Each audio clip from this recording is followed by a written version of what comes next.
Hello everyone, welcome to be knowledgeful study of IGNOU.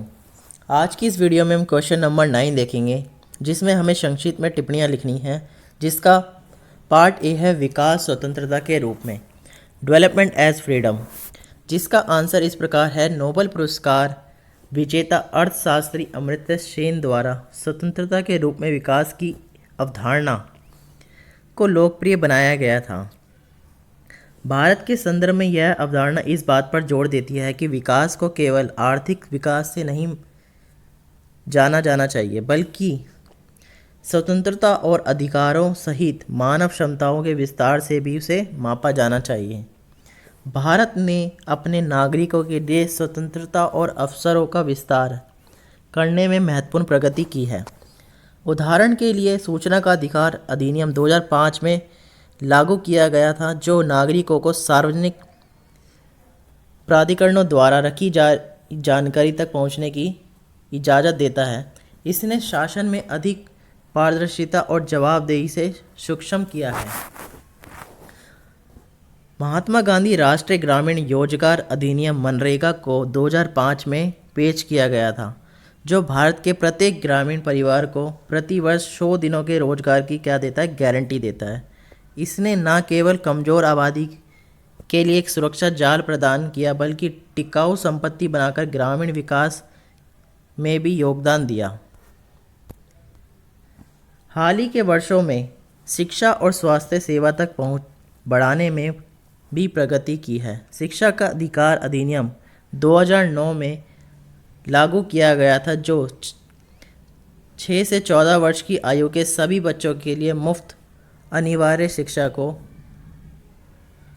और अनिवार्य शिक्षा को अनिवार्य करता है। 2018 में शुरू की गई आयुष्मान भारत योजना का उद्देश्य भारत में लगभग 500 मिलियन लोगों को मुफ्त स्वास्थ्य सेवा प्रदान करना है।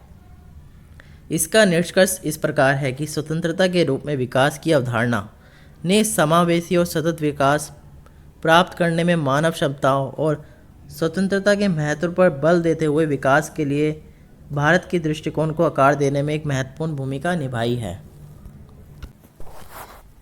इसका पार्ट बी है सतत विकास, जिसका उत्तर इस प्रकार है। भारत में सतत विकास एक महत्वपूर्ण अवधारणा है, क्योंकि देश सामाजिक और पर्यावरणीय चिंताओं के साथ आर्थिक विकास को संतुलित करने का प्रयास करता है।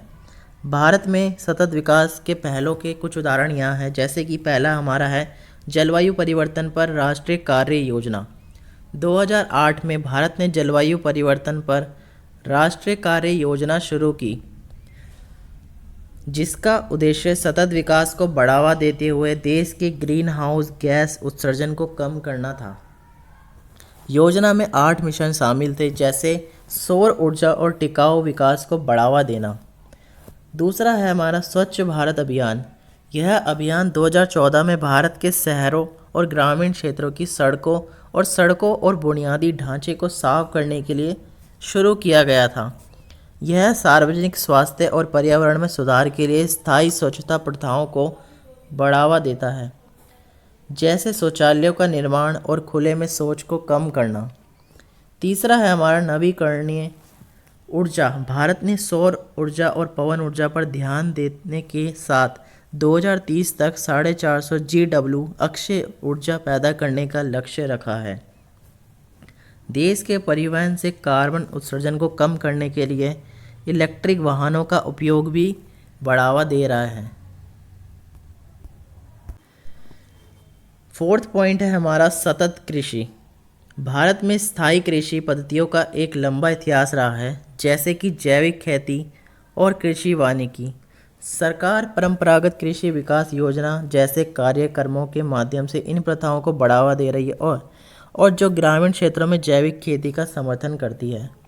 इसका निष्कर्ष इस प्रकार है कि भारत की सतत विकास पहल सामाजिक और पर्यावरणीय चिंताओं के साथ आर्थिक विकास को संतुलित करने और सभी नागरिकों के लिए अधिक न्याय संगत और टिकाऊ विकास को बढ़ावा देने पर केंद्रित है।